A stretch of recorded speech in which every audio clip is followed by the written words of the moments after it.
Esse vídeo é para as pessoas que confessam Jesus como seu Salvador. As pessoas que se dizem cristãs, seja católico, evangélico, enfim, qualquer dessas linhas todas, mas que fundamentalmente se dizem cristãs e confessam Jesus como seu Salvador. Bom, é um vídeo que vai traçar um entendimento sobre o comportamento ético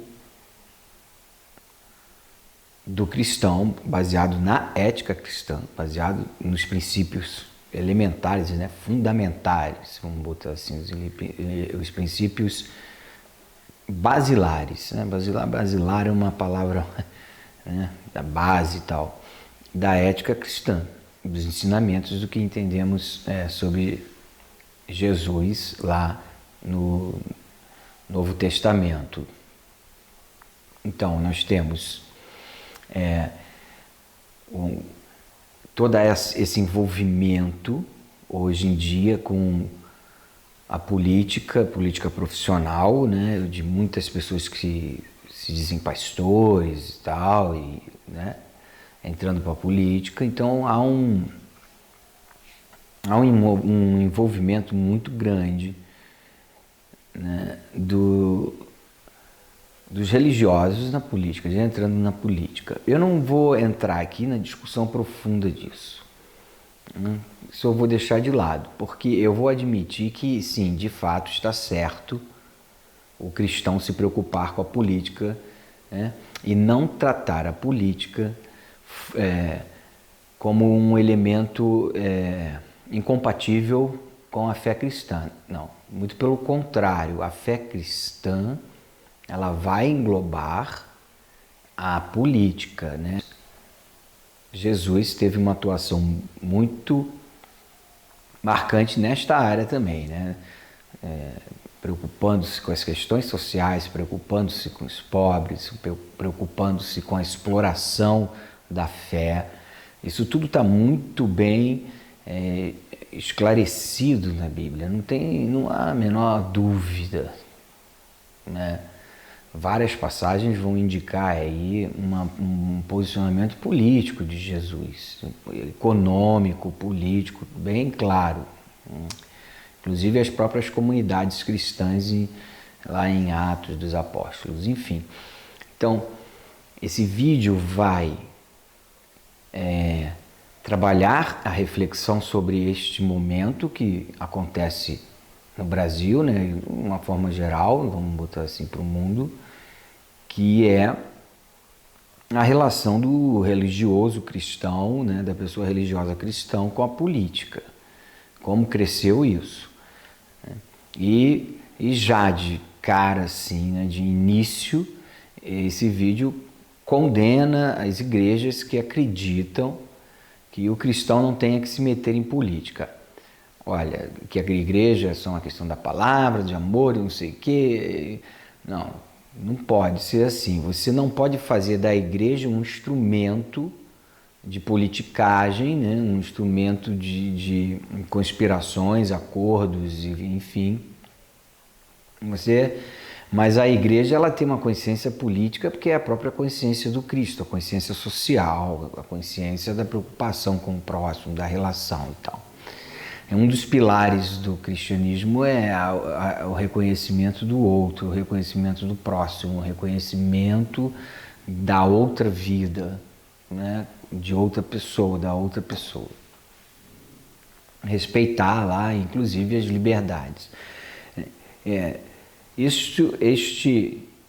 Então, para entendermos como é esta relação, para entendermos como é esta relação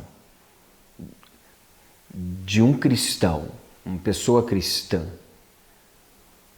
e os valores da política, os valores que englobam a política e o universo da política, nós vamos usar um exemplo do mais atual possível, que vai levantar, inclusive, né, essa discussão sobre a moral das pessoas, o caráter das pessoas,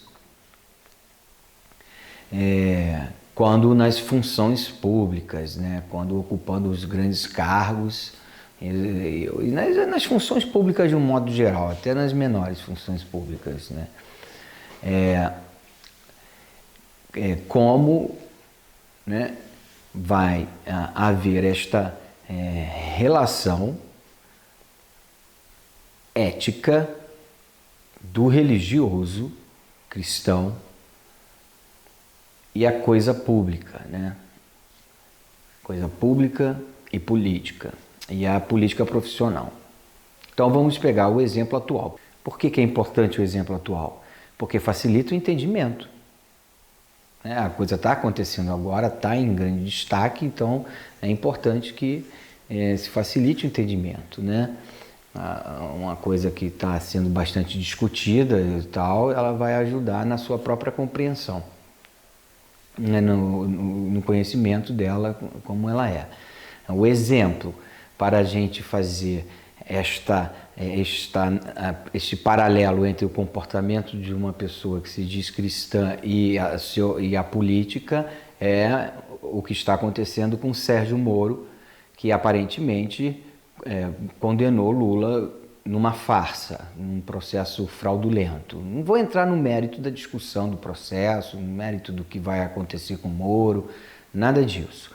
O importante é como o cristão se relaciona com estas revelações que estão saindo aí pelo portal The Intercept, né, do jornalista Glenn Greenwald, Glenn Greenwald, do portal The Intercept.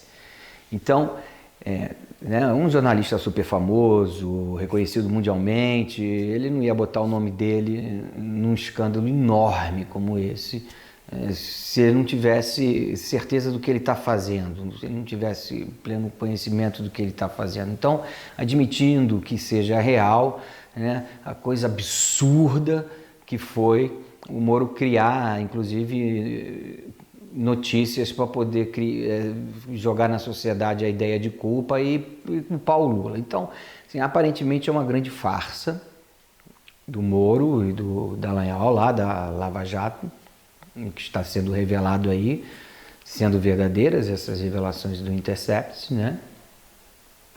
Então, essa farsa caiu no colo do brasileiro, caiu no colo de todos nós.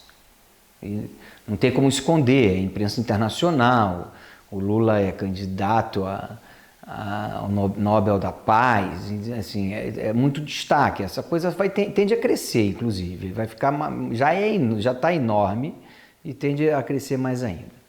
Então, como que o cristão vai lidar com esta situação? Principalmente aquele que se preocupa com as questões políticas, como Jesus se preocupava. Como? Como que o cristão vai lidar com isso? O cristão não pode se isentar dessa discussão política, dessa discussão da verdade, né? Como que o cristão vai se relacionar com isso? Esse cara está desmoralizando completamente a justiça brasileira. A justiça brasileira está completamente desmoralizada. Esse sujeito destruiu a credibilidade do Brasil como país. Bom, o cristão tem que se afastar dessa mentira, porque esta é a aparência do mal.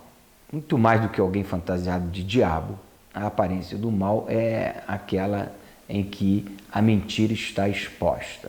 E dá suporte, qualquer suporte a isso, qualquer suporte cultural a isso, é estar aliado à aparência do mal, é se juntar ao diabólico, porque o mal vem do diabo. Então, essa é uma postura que o cristão tem que ter, aquelas pessoas que se dizem cristãs devem ter. Condenar o crime que o Moro fez e exigir, né, a restauração da justiça, que é a restauração da verdade. Se afastar disso e declarar-se se acaso declarou anteriormente que Lula era ladrão, culpado e que o Moro era herói e tal, tem que declarar o contrário, tem que dizer que não, estava errado, é isso. Assumir, porque esse é o dever ético, estar do lado da verdade, não do lado da mentira. E para estar do lado da verdade, você tem que anunciar isso. Você anuncia que é cristão, não anuncia que é evangélico, não anuncia. Se anuncia, eu sou uma pessoa evangélica, cristã, creio em Deus, que vou à igreja, então você tem que anunciar estar do lado da verdade. Não fingir que as coisas não estão acontecendo. Não falar, agora não falo mais de política. Não, você está se acovardando. Quando você se acovarda assim, moralmente, você está morto.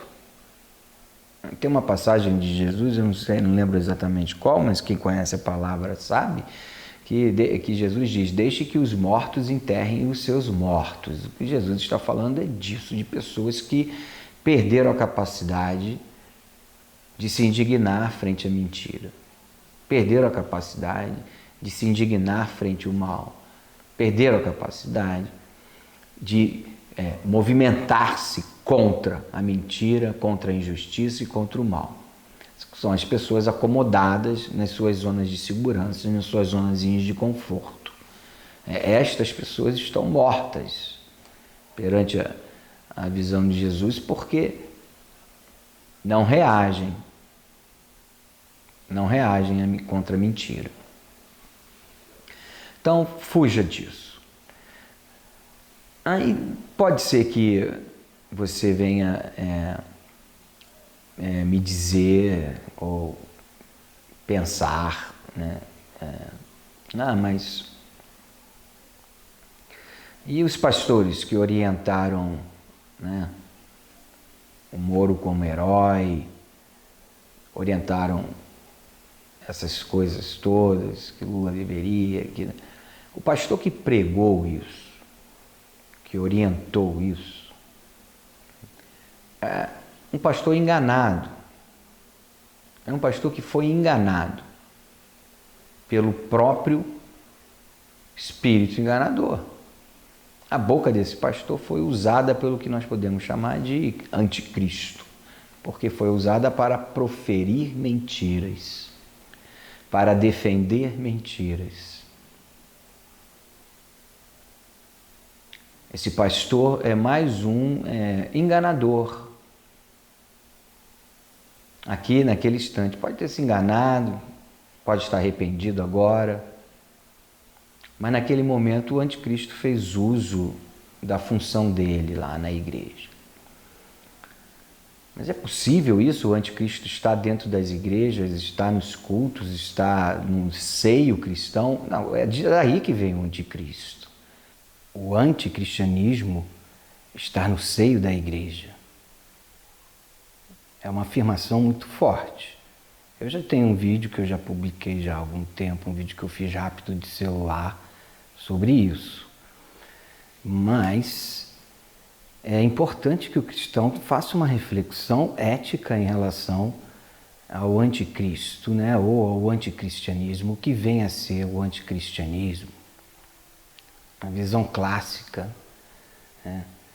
E como eu defendo o meu ponto de vista a respeito do anticristianismo, do que eu entendo, né? Do que a gente consegue basear em cima da leitura da própria palavra. Então, para isso, esse esclarecimento, o anticristianismo vem do seio da igreja, que é muito forte, vamos usar duas palavras do Evangelho, do Novo, né, do Novo Testamento, do Evangelho de Jesus. A primeira é em Mateus 24:10. Eu vou pegar minha Bíblia aqui. Aqui está minha Bíblia, ok? Vamos lá em Mateus 24:10, 11. Mateus 24:10, 11. Nesse tempo, muitos hão de se escandalizar, trair e odiar uns aos outros. Levantar-se-ão muitos falsos profetas e enganarão a muitos. Muitos falsos profetas enganarão a muitos, né? Profetas existem não só no cristianismo, mas em outras religiões, em outras, em outras religiões. Agora vamos lá para Marcos, né? Marcos 13, 21. Marcos 13, 21. Leia lá. Então, se alguém vos disser, eis aqui o Cristo, ou ei-lo ali, não acrediteis. Ele falou para você não acreditar. Pois surgirão falsos cristos, falsos profetas, operando sinais e prodígios, para enganar, se possível, os próprios eleitos. E em 23 ele termina com um aviso bem importante. Estai vós de sobreaviso, tudo vos tenho predito. Tudo vos tenho predito. Os falsos cristos e os falsos profetas. É sobre isto que nós vamos pensar para entender essa questão do anticristianismo. Qual desses falsos cristos ou falsos profetas seria o anticristo? Já começa um problema de identificação aí, né? Apontais este é o anticristo. Porque essa imagem do anticristo, clássica, como um personagem, uma pessoa que vai se opor a Jesus, né? Enquanto Jesus, pessoa Deus, existe o outro que vai governar o mundo, que é o oposto, que vai fazer tudo contra o cristianismo, a ética cristã, sobretudo a ética cristã. É uma visão, vamos dizer, fantasiosa. E porque ela é muito superficial. Ela é uma visão baseada numa clássica postura de herói e anti-herói, inimigo, amigo e inimigo, né? É uma visão que tem como base esta imaginação primordial, a primeira imaginação, né? Um super-homem, Deus, Jesus, né? E o seu inimigo, um arquirrival, que tá, né? Personificados. Não. Isso, além de superficial, é um pouco infantil. Não é assim. O anticristianismo, ele está fragmentado na espiritualidade, nas influências espirituais. O anticristianismo está na mentira. Está associado à pregação da mentira. Este é o mal, né? Esta como já dissemos, né? A grande preocupação do ser humano, do cristão humano, né? A mentira é o inimigo, a mentira que visa enganar. Então, quando um pastor insiste na mentira, ou dribla com o seu jeitinho, que é a outra advertência que Jesus dá, o jeitinho sobre as interpretações das leis lá entre os escribas, ele não está associado ao cristianismo, ele está associado a um anticristianismo. Ele está dando um suporte ético, moral e espiritual a uma mentira. Isso é anticristianismo. O pior, usando o nome do Deus, porque aí vai colaborar com a nossa fé, que de fato existe um Deus. E o seu inimigo não pode derrotá-lo, mas quer difamá-lo.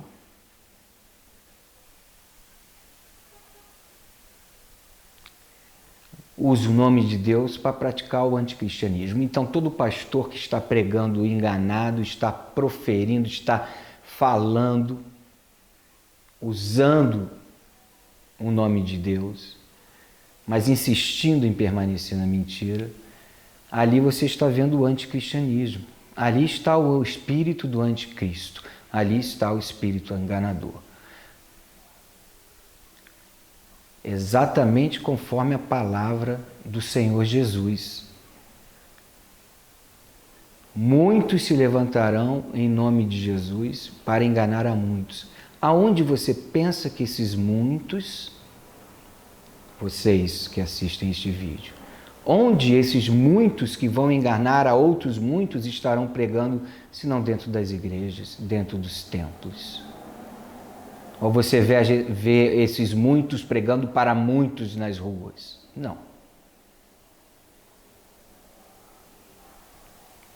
São em templos. Está bem claro ali. Muitos falsos cristos e falsos profetas, não só do cristianismo, de todas as religiões, tentarão enganar a muitos, porque estarão com outros interesses, não estarão com o interesse da verdade e do esclarecimento, que nos liberta da ignorância, nos liberta da opressão, nos abre a visão.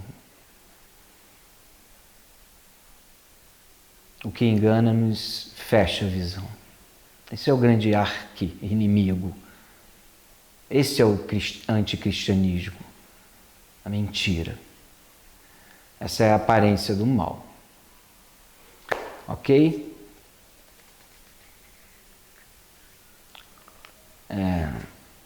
Espero que tenha gostado dessa reflexão. Foi de coração. Jesus te ama.